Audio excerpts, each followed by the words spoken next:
하나님께서 감동하시면 기적이 일어난다. 우리 옆에 계신 분에게 하나님께서 감동하시면 기적이 일어납니다.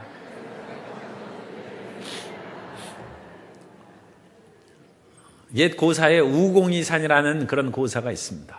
우공이라는 사람이 산을 옮긴다. 이사 가는 것처럼 산을 이사시키는 것이죠. 우공이산. 우공이 살던 마을에 큰 산들이 두 개 가로막혀 있어서 그 마을이 교통이 불편하고 여러 가지 어려움이 많았습니다. 그런데 이 우공이라는 분이 소시적에 그런 꿈을 가진 것도 아니고 나이가 90이 다 됐는데 아무래도 이 마을의 발전을 위해서는 산을 옮겨야 되겠다. 그래서 온 가족을 불러 모아놓고 내일부터 우리가 삼태기하고 삽을 가지고 산을 파기 시작해서 산을 옮기도록 하자. 그러자 그 아내가 당신이 나이가 지금 90이 다 돼가는데 언제 그 일을 하겠습니까? 그러자 그 우공이 내가 못하면 내 아들이 할 것이요, 내 아들이 못하면 손자들이 할 것이요, 자자손손 일을 하면 어찌 저 산을 못 옮기겠느냐. 그러면서 당장 그 다음 날부터 일을 시작하며 이웃에 있는 어린아이도 그거에 취지에 동참해서 산을 파서 삼태기에 흙을 옮기기 시작하는데 동네 사람들이 혀를 끌끌 차면서도 말리는 사람이 없어요. 너무 단호하게 그 일을 행하니까 그야말로 기가 막히지만 말을 걸지를 못해요. 그런데 그와 같이 열정으로 온 가족이 일하는 것을 보고 하나님이 감동하셔서 하늘이 그 두 산을 옮겨줬답니다. 그래서 우공이 사는 마을은 평야지대에 원래 산이 있었는데 없어졌다는 것입니다. 오늘 우리 삶 가운데 아무리 태산이 가로막고 있다 할지라도 하나님을 감동시키면 기적이 일어납니다. 첫째로 끈질긴 기도가 하나님을 감동시킵니다. 사람들은 기도하면 하나님께서 들으신다는 것을 믿을지라도 기도 응답을 직접 받지 못한 그런 경우가 많이 있습니다. 내가 기도를 드렸는데 왜 하나님께서 응답하시지 않는가? 그러나 그냥 기도 드리면 안 되고 끈질기게 기도해야 됩니다. 예수님께서 기도하면서 낙심치 말아야 될 걸 비유로 말씀하시되 누가복음 18장 1절 이하에 보면 예수께서 그들에게 항상 기도하고 낙심하지 말아야 할 것을 비유로 말씀하여 이르시되 어떤 도시에 하나님을 두려워하지 않고 사람을 무시하는 한 재판장이 있는데 그 도시에 한 과부가 있어 자주 그에게 가서 내 원수에 대한 나의 원한을 풀어주소서 하되 그가 얼마 동안 듣지 아니하다가 후에 속으로 생각하되 내가 하나님을 두려워하지 않고 사람을 무시하나. 주님께서 우리가 얼마나 간절히 끈질기게 기도해야 되는지 비유로 한 재판장이 하나님을 두려워하지 않아요. 사람을 무시해. 사람 얘기 안 듣는다는 얘기죠. 그런데 그 도시에 마을에 과부가 있었어요. 이 고대 세계의 과부는 의지할 데 없는 가난한 사람을 상징합니다. 고아와 과부가 가난한 사람의 고대 세계의 대명사입니다. 그러니까 과부를 도와줘야 아무 유익이 없어요. 그런데 이 과부가 어찌나 끈질기게 이 재판장에게 나의 원한을 풀어달라고 하는지 이 재판장이 속으로 생각하기를 내가 하나님도 무섭지 않고 사람도 무시하고 사는 사람인데 저 과부 때문에 내가 번거로워서 견딜 수가 없다. 할 수 없이 내가 그 원한을 풀어주고 그 청하는 것을 들어줘야 된다는 것입니다.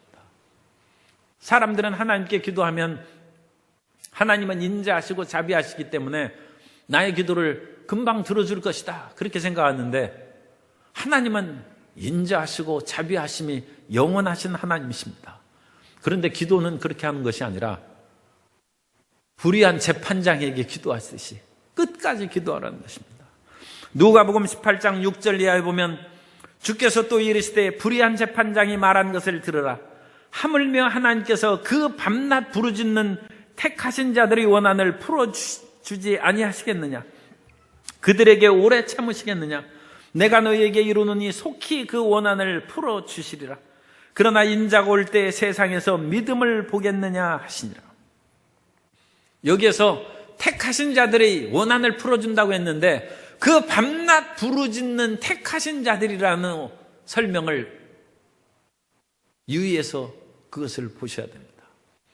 무조건 택한 자들이라고 하나님께서 기도 1분 했다고 들어주시는 것이 아니라 물론 1분에서 기도 응답받는 것도 있습니다. 그러나 어떤 기도는 밤낮 부르짖는 택하신 자들의 기도를 응답하신다고 했습니다. 끈질기게 기도해야 됩니다. 예수님께서 유대 땅의 그 지경을 벗어나서 북쪽에 있는 가나안 지경으로 갔어요. 그 지경은 두로와 시돈의 그 땅입니다. 두로와 시돈 사이에 있는 도시가 수로보닉인데 성경에 보면 수로보닉의 여인이라는 그런 말씀으로도 나오고 그냥 가나안 여인이라고도 나옵니다. 마태복음 15장 22절에 보면 가나안 여자 하나가 그 지경에서 나와서 소리질러 이르되 주 다윗의 자손이여 나를 불쌍히 여기소서 내 딸이 흉악하게 귀신 들렸나이다. 이 얼마나 큰 문제입니다. 집안에 그 사랑하는 딸이 귀신이 들렸으니까 자기 삶을 살아갈 수 없어. 더구나 이 어린 딸이 귀신에 들려서 성장해도 이제 사회생활을 제대로 하지 못할 텐데 얼마나 큰 문제입니까? 그러므로 마침 예수님께서 이 가나안 지경에 올라오셨다는 그 북쪽이 지역으로 이제 가신 것이죠. 그 소식을 듣고 쫓아와서 부르짖어 기도하는데 예수님께서 못 들은 척 그냥 가시는 것입니다. 예수님께서 못 들으셨을 까닭이 없어요. 왜냐하면 제자들이 너무 시끄럽다고 어떻게 돌려보내달라고 그렇게 마태복음 15장 23절 이하에 보면 예수는 한 말씀도 대답하지 아니하시니 제자들이 와서 청하여 말하되 그 여자가 우리 뒤에서 소리를 지르오니 그를 보내소서. 그 여자가 우리 뒤에서 소리를 지른다고 했는데 영어 성경에는 keep crying out이라고 했어요. 계속 소리를 지른다. 계속 부르짖는다는 것입니다. 계속이란 말을 넣어서 번역하는 것이 좋습니다. 그 여자가 계속 시끄러워서 견딜 수가 없으니 제자들이 어떻게 좀 해주시죠. 그렇게 예수님께 간청하며 그 다음에 말씀 보면 예수께서 대답하여 이르시되 나는 이스라엘 집의 잃어버린 양 외에는 다른 데로 보내심을 받지 아니하였노라 하시니 예수님 제자들의 기도는 금방 응답하셨어요. 어떻게 좀 해주십시오. 그러자 나는 이스라엘을 잃어버린 양 외에는 보내심을 받지 않았으니까 가나안 여자 기도는 내가 안 듣는다. 예수님께서 그러므로 그 여인의 부르짖음을 듣지 않으셨어요. 그런데 제자들과 예수님이 대화를 하는 사이에 그 여인이 그런 얘기를 듣고도 낙심하지 않고 쏜살같이 찾아와서 예수님 앞에 엎드려 절했다고 했습니다. 아니 이렇게 서운한 말을 했는데 약간 사람이 실망하고 낙심하고 그럴 수도 있어요. 그런데 예수님 앞에 절하여서 주여 내 딸이 흉악한 귀신 들렸으니까 고쳐주십시오. 그런데 예수님께서 면전에서 그 가난한 여자에게 나는 치료해 주지 않겠다. 자녀의 떡을 취하여 개들에게 던짐이 마땅치 않다고 거절하셨습니다. 그런데도 불구하고 그 여인이 뒤로 안 물러갔어요. 왜 안 물러갑니까? 자기 딸을 귀신을 쫓아야죠. 그리고 귀신을 쫓아낼 수 있는 분은 예수님이요 하나님이신데 어찌 뒤로 물러가겠습니까? 내 인생의 운명이 그러니까 내 뒤로 물러가서 그냥저냥 살겠다. 그렇게 할 수는 없습니다. 가나안 여자가 주여 올소이다마는 개들도 주인의 상에서 떨어지는 부스러기를 먹습니다. 주여 떡을 주지 않을지라도 부스러기라도 해서 귀신을 쫓아내시고 내 딸을 고쳐 주옵소서. 예수님이 감동하셨어요. 그래서 예수님께서 마태복음 15장 28절에 이에 예수께서 대답하여 이르시되 여자여 내 믿음이 크도다. 내 소원대로 되리라 하시니 그때로부터 그의 딸이 나으니라. 우리도 유대인이 아니고 이방인입니다. 그리스도 예수 안에서 우리가 접붙임을 받고 구원함을 받았습니다. 이 가나안 여자처럼 이방인처럼 주님 앞에 간절히 기도하면 주님께서 어찌 저런 큰 믿음을 가졌는가 감동하시고 우리 삶에 기적을 베풀어 주실 줄 믿습니다. 두 번째로 하나님에 대한 경외심이 하나님을 감동시키는 것입니다. 우리도 우리를 존경하고 경외하는 사람을 보면 감동이 되어서 저 사람이 나를 그와 같이 사랑하고 경외하니 내가 그 사람을 도와줘야 되겠다. 그 마음이 일어나죠. 그러나 이스라엘의 제사장이라 할지라도 하나님을 대충 섬기고 예물 대충 예배드리고 그러면 하나님께서 그를 꾸짖으십니다.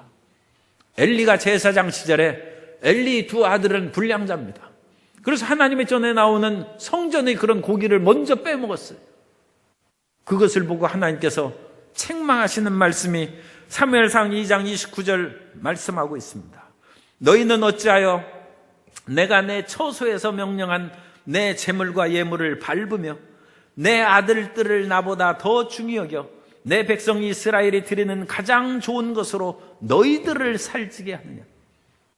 이스라엘 백성들이 드리는 가장 좋은 것으로 제사장 아들들이 그걸 빼먹으면 되겠습니까?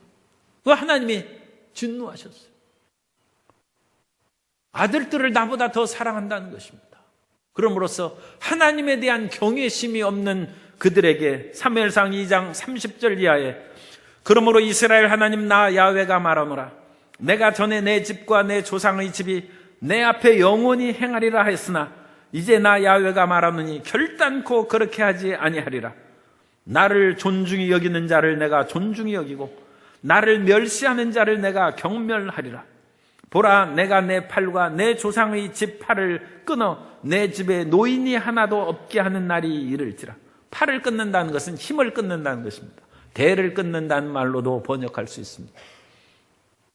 하나님께서도 우리가 하나님을 존중하면 하나님께서 존중하게 여기고 우리가 하나님을 소홀히 여기면 하나님께서도 우리를 경멸한다는 것입니다. 어린 자녀가 참 요즘에는 교육이 그래도 잘 됐어요. 그래가지고 어린아이 겨우 말을 뱉는 3살, 4살, 5살 돼 꼬박꼬박 존댓말로 어머니 일을 하셨어요. 그렇게 하다 보면 존중하는 모습이 나타나. 그러니까 그 언어를 통해서도 참 훌륭하게 잘하겠구나 그런 마음이 드는 것입니다. 우리가 하나님 앞에서 그런 존중하는 마음을 가지고 하나님을 섬길 때 하나님께서 역사해 주십니다. 오늘 말씀을 보면 하나님을 존중하는 백부장이 기적을 체험한 내용이 나타나 있습니다. 이 백부장은 대부분은 이방인입니다. 그래서 로마의 그런 제국 시대에 로마 시민이 아닌 그런 사람들이 군에 들어가서 열심히 군 복무해서 최대한으로 승진할 수 있는 것이 대부분 백부장입니다. 그 이상 천부장이 되는 길도 가끔 있습니다만 그 이상의 그런 호민관이라든지 높은 자리는 로마 시민이 아니면 이제 되지 못하고 귀족의 자녀들이 대부분입니다.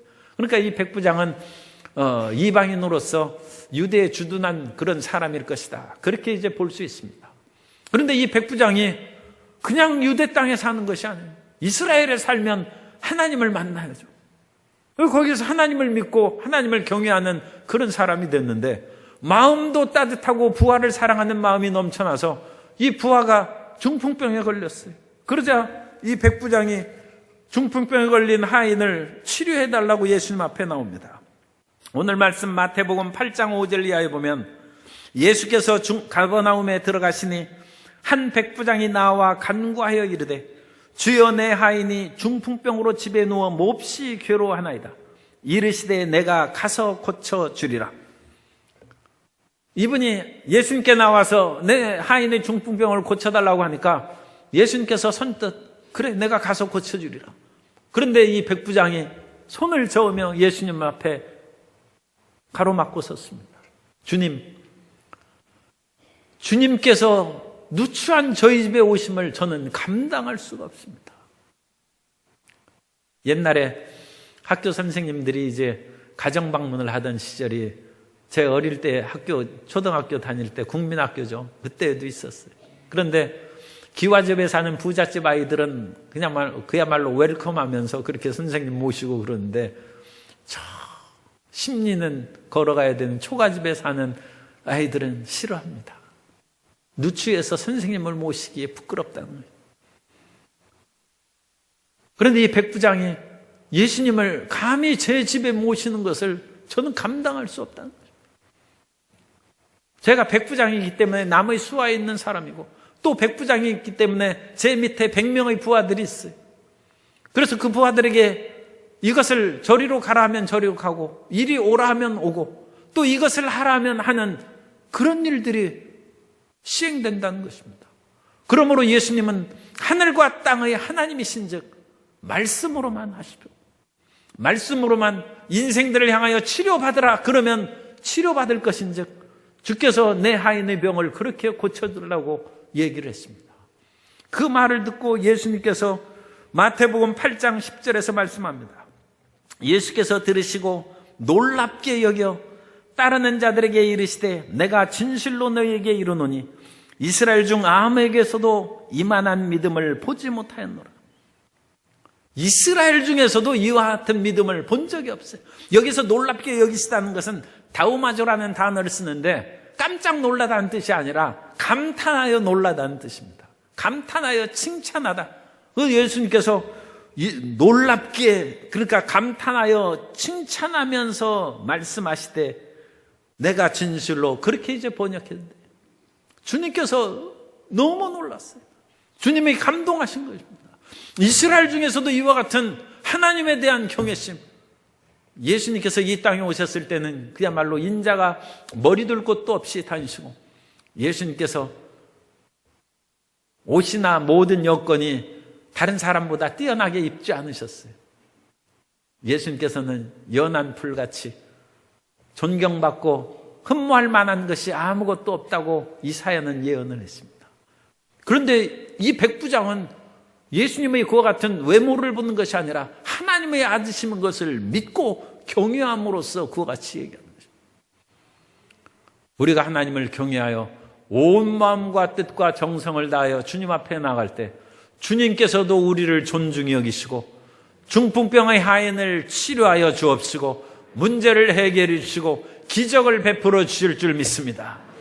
우리의 기도가 많이 기도할지라도 혹시라도 더디 응답되고 그런 것은 하나님을 경외함으로써 내가 기도하는가, 정말로 떨면서 하나님 앞에 나와서 얼마만큼 정성을 가지고 기도하는지, 그거에 관건이 있을 수 있습니다.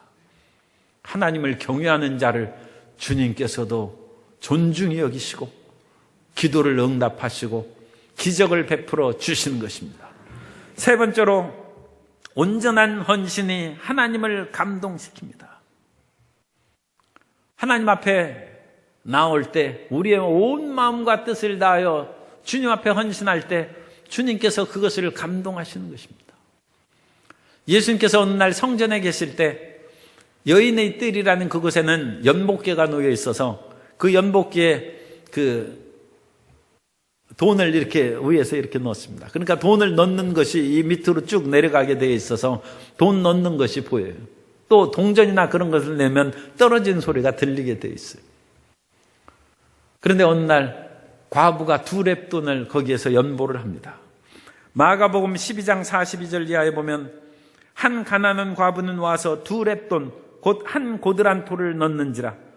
예수께서 제자들을 불러다가 이르시되 내가 진실로 너희에게 이르노니 이 가난한 과부는 헌금함에 넣는 모든 사람보다 많이 넣었도다. 그들은 그 풍족한 중에서 넣었거니와 이 과부는 가난한 중에서 자기의 모든 소유 곧 생활비 전부를 넣었느니라 하시니라. 예수님께서 동전 넣는 것을 보신 거예요. 이 렙돈은 데나리온의 128분의 1입니다. 한 데나리온은 노동자의 하루 품삯이 데나리온이에요. 그러니까 이 노동자 하루 품삯이 12만 8천 원이라고 가정한다면 128분의 1이니까 한 렙돈은 1,000원입니다. 1,000원. 2렙돈은 2,000원이죠. 그런데 일당을 12만 8천 원 받는 분은 상당히 기술자죠. 그러니까 일당을 절반으로 깎아서 한 6만 몇천 원 받는다면 이 128분의 1에 해당하는 렙돈은 500원입니다. 그래서 500원이 얘기하기가 좋아요. 500원 동전 2개입니다. 2렙돈이. 500원 동전 2개를 이렇게 해가지고 거기에 넣는 거예요. 그거 많이 넣었다고 할 수 없죠. 어떤 사람은 10,000원짜리 넣고 50,000원짜리 넣고 부자들은 많은 돈을 거기에서는 은전뿐만 아니라 금화도 있습니다. 그럼 금화도 넣고 그러면 굉장히 큰 돈을 넣고 그러죠. 그런데 이 과부의 500원짜리 동전을 보시고 주님께서 감동하신 것은 주님께서는 그 삶의 모든 것을 아심에 그 과부는 가진 것이 그거밖에 없어요. 전 생활비를 다 낸 거예요. 어쩌자고 그 선 생활비를 다 넣었는지 참 기가 막히긴 합니다만 그래도 이 과부가 그것을 다 바치고 주님께서 그거에 감동하셨어요. 많은 중에서 그렇게 섬기고 그런 것보다 자기의 모든 것을 바치는 온전한 헌신을 주님께서 기뻐하시는 것입니다. 하나님께서는 온전한 것을 좋아하십니다. 하나님께서 사무엘을 통해서 사울에게 아말렉 사람들을 진멸하라고 하셨습니다. 왜냐하면 아말렉 사람들은 비겁하게도 출애굽해서 이스라엘 백성들이 나오는데 그 후미를 공격한 그런 비열한 짓을 행했어요. 그래서 하나님께서 나라가 강해진 후에 사울 왕에게 이제 아말렉을 진멸하여서 그와 같이 비겁한 민족을 징계하라고 했는데 이 사무엘이 전하는 소식을 말을 듣고 사울이 가서 그 아말렉 사람들을 진멸하다가 필요하고 좋은 것은 남겨두고 돌아왔어요. 사무엘상 15장 20절 이하에 보면 사울이 사무엘에게 이르되 나는 실로 야훼의 목소리를 청종하여 야훼께서 보내신 길로 가서 아말렉 왕 아각을 끌어왔고 아말렉 사람을 진멸하였으나 다만 백성이 그 마땅히 멸할 것 중에서 가장 좋은 것으로 길갈에서 당신의 하나님 야훼께 제사하려고 양과 소를 끌어왔나이다 하는지라. 사무엘이 이르되 야훼께서 번제와 다른 제사를 그의 목소리를 청종하는 것을 좋아하심같이 좋아하시겠나이까. 순종이 제사보다 낫고 듣는 것이 순양의 기름보다 나으니. 사울이 대충 들었어요. 그래서 많은 아말렉 사람은 진멸했지만 왕은 살려뒀어요. 왕은 또 뭔가 그 자기 자랑도 할 수 있고 또 돈의 보물도 받을 수 있는 그런 여지가 있었을지 몰라요. 더군다나 모든 것을 진멸하라고 했는데 하찮고 가치 없는 것은 진멸하고 좋은 양떼들은 그냥 살려왔어요. 그리고 그 핑계가 하나님께 제사 드리기 위해서 살려왔다. 온전한 순종을 하나님께서 기뻐하십니다. 그렇기 때문에 사무엘이 책망하십니다. 아니 하나님께서 이 제사 받으려고 주님께서 기뻐하신 줄 아시겠습니까? 이 온 땅에 있는 천천의 그 양들이나 소들이 다 하나님의 것인데 인간이 드리는 그 몇 마리 받으려고 하나님께서 당신의 말을 패하는 것을 원하실 줄 아십니까? 우리가 오늘날 동물의 왕국이나 그런 보면 아프리카의 그 누떼라든지 영양 가젤이 뛰어다니는 거 보면 수를 셀 수 없죠. 하나님이 기르시고 하나님이 주인이신 것입니다. 그런데 인생의 드리는 그것으로 인하여 마음을 뺏기시겠습니까? 하나님께서는 과부의 두 렙돈처럼 마음을 받고 온전한 헌신을 받는 것입니다. 사울이 그와 같이 양떼 좋은 것 가져와서 하나님 말씀을 패하고 양 드리는 그거 조금도 기뻐하시지 않습니다. 순종이 제사보다 낫고 듣는 것이 순양의 기름보다 나은 것입니다. 그러므로 우리는 온전한 헌신으로 하나님께 드릴 때 주님의 기적이 나타난 것을 반드시 기억해야 됩니다. 성경에서 참 어려운 말씀 중에 하나가 11조를 드리라는 것인데 11조를 드리면 복을 받는다고 흔히 그렇게 간단히 얘기하고 넘어갑니다. 그런데 우리가 그 말씀을 좀 정확하게 기억해야 됩니다.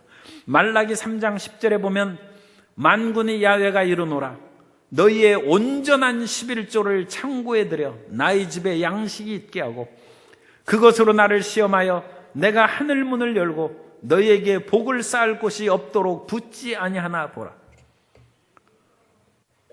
이 말씀대로 하늘 문을 열고 복을 쌓을 곳이 없도록 부어주시는 기적을 원하시면 온전한 11조를 드려야 됩니다. 그냥 11조라고 안 했어요. 온전한 11조, 홀 타이드라고 했어요. 온전한 11조를 드리면 하나님의 이와 같이 쌓을 것이 없도록 내리시는 복을 받는다는 것입니다. 하나님께서는 온전한 것을 기뻐하시는 것입니다.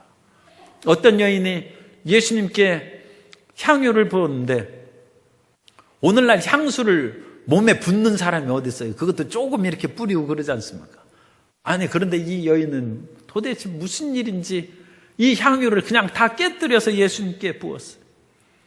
마가복음 14장 3절에 보면 예수께서 베다니 나병 환자 시몬의 집에서 식사하실 때 한 여자가 매우 값진 향유 곧 순전한 나드 한 옥합을 가지고 와서 그 옥합을 깨뜨려 예수의 머리에 부으니, 옥합을 깨뜨려서 이제 못 쓰게. 그래가지고 그 향기가 온 천지에 진동하는 것입니다.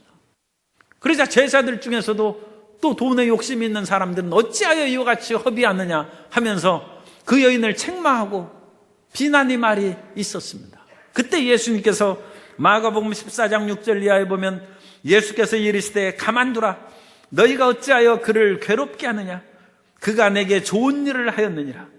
가난한 자들은 항상 너희와 함께 있으니 아무 때라도 원하는 대로 도울 수 있거니와 나는 너희와 항상 함께 있지 아니하리라.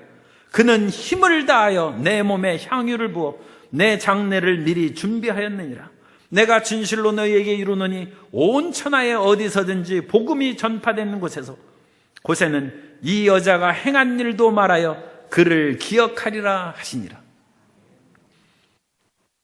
향수값이 1,000만 원, 2,000만 원 됐는지도 모르지만 1,000만 원, 2,000만 원 드리고 복음이 전파하는 세계 곳곳마다 2000년 역사가 지나가는 곳마다 성경을 읽는 그 곳곳마다 이 여자가 행한 일이 기억되는 그런 일이 일어났어요. 이 말할 수 없는 명예를 얻고 영광을 받는 것이죠. 하나님께서는 옥합을 깨뜨린 온전한 헌신을 기뻐하신다. 하나님께서 우리를 받으시고 우리를 지키시는 것은 우리의 모든 것을 드리기를 원하시기 때문에 마음을 다하고 뜻을 다하고 힘을 다하고 목숨을 다하여 하나님을 사랑할 때 우리에게 기적을 베풀어 주십니다. 그러므로 조금 그렇게 하고 그러면 안 돼. 꼬마 그 어린 아기에게 그 먹을 것을 이렇게 줬다가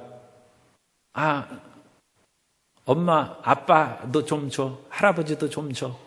그러면 이렇게 조금 떼서 주는 애가 있어요. 그런데 내가 그 놀라운 것을 본 적이 있어요. 나도 좀 줘. 그러니까 자기가 있는 것을 다 주는 거예요. 그러니까 내 마음이 감동이.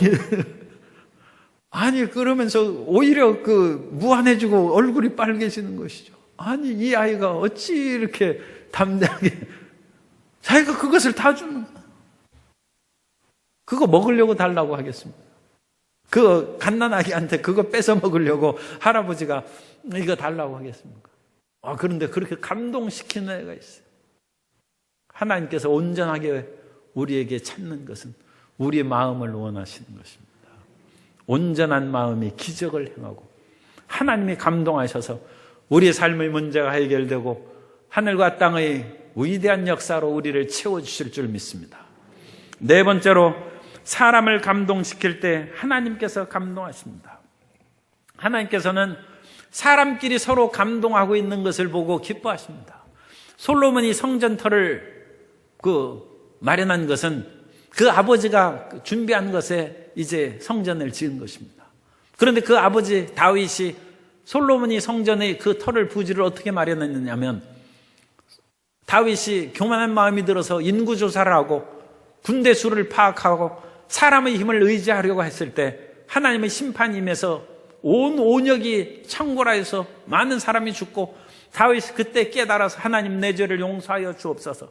그때 칼을 뺀 천사가 예루살렘에 서 있는데 그것이 아라우나의 타작마당입니다. 타작마당에 칼을 빼고 서 있는 그 환상을 보았어요. 그래서 황급히 그곳으로 가서 속죄의 제사를 드리고 거기에서 하나님께 용서를 구하며 천사가 칼을 집에 꽂고 갔습니다. 그러므로 그것은 성전의 터는 용서의 자리입니다. 우리가 범죄했을지라도 하나님 앞에 나아가서 그 솔로몬 성전을 향하여 교회에 나와서 기도하면 주님께서 용서한다는 것입니다. 그런데 유대인의 전승에 또 다른 이야기가 있습니다. 그 아라우나의 타작마당에는 놀라운 화목과 사랑의 역사가 있다는 것입니다. 그 아라우나의 타작마당 근처에 요엘과 유다라는 두 형제가 살고 있었는데 그 요엘과 유다가 이제 추수해서 곡식단을 각각 그 수확한 만큼 쌓아놓았어요. 그런데 어느 날 밤에 그 형 요엘이 생각합니다.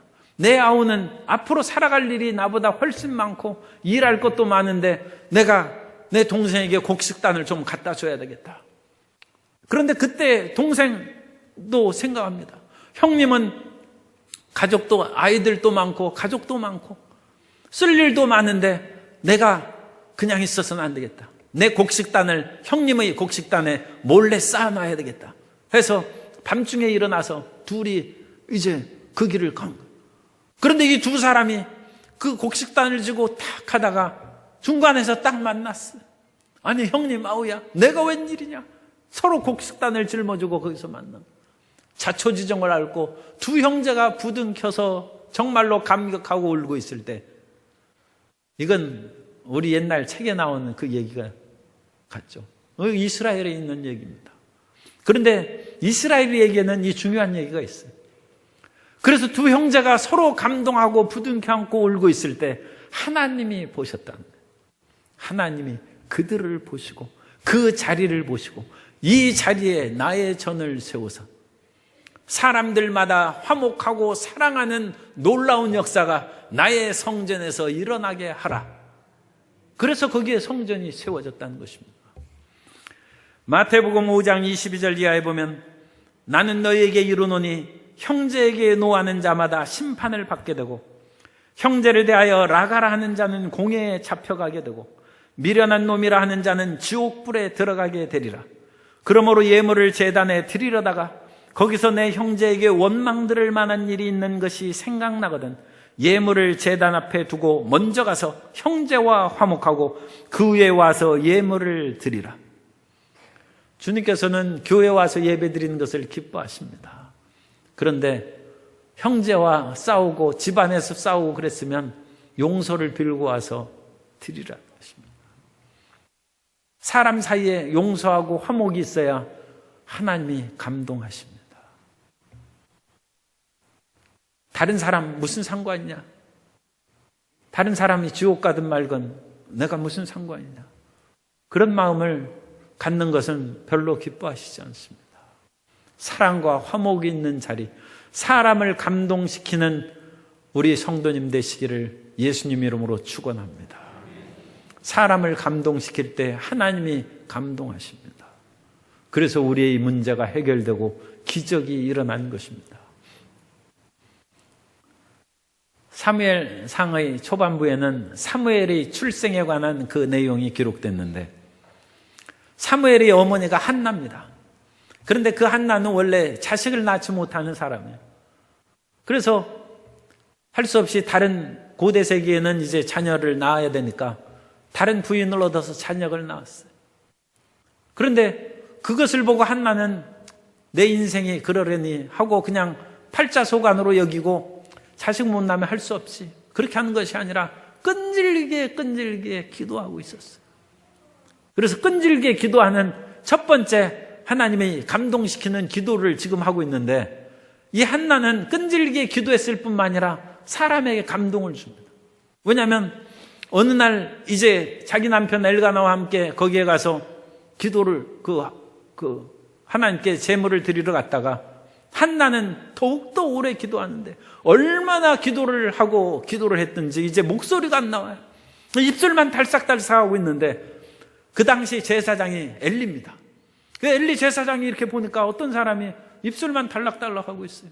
고대 세계에도 부르짖어 기도하고 소리내서 기도하는 것이 이스라엘의 기도 방법입니다. 이스라엘의 기도 방법은 일어서서 손을 들고 기도하는 것이 굉장히 보편적이에요. 오늘날에도 그와 같이 기도하는 사람들이 그 유대인들에게 많이 있어요. 그러니까 그런 기도 방식으로 보면 이 한나의 기도하는 것이 입술만 달락거리고 그러니까 이상하죠. 그래서 엘리가 얘기합니다. 내가 포도주에 취해가지고 아마 그 중얼거리는 것 같은데 그냥 집으로 돌아가라는 것입니다. 그때 그 한나가 제사장 엘리에게 얘기합니다. 나는 그런 사람이 아닙니다. 나는 마음이 슬픈 여자라. 마음에 소원이 있어서 이와 같이 기도하는데 어찌나 기도했는지 이젠 목소리가 나오지 않아서 입술만 달락 움직이고 있는데 나를 나쁜 그런 사람으로 보지 마십시오. 엘리가 조금 무안하기도 했겠죠. 그런데 엘리가 감동했어요. 저렇게 열심히 기도하는데 하나님께서 어찌 소원을 들어주지 않겠느냐. 평안히 집으로 돌아가라. 엘리가 감동해서 평화를 선언했어요. 샬롬이라는 것은 평화에서 나오는 기쁨을 뜻합니다.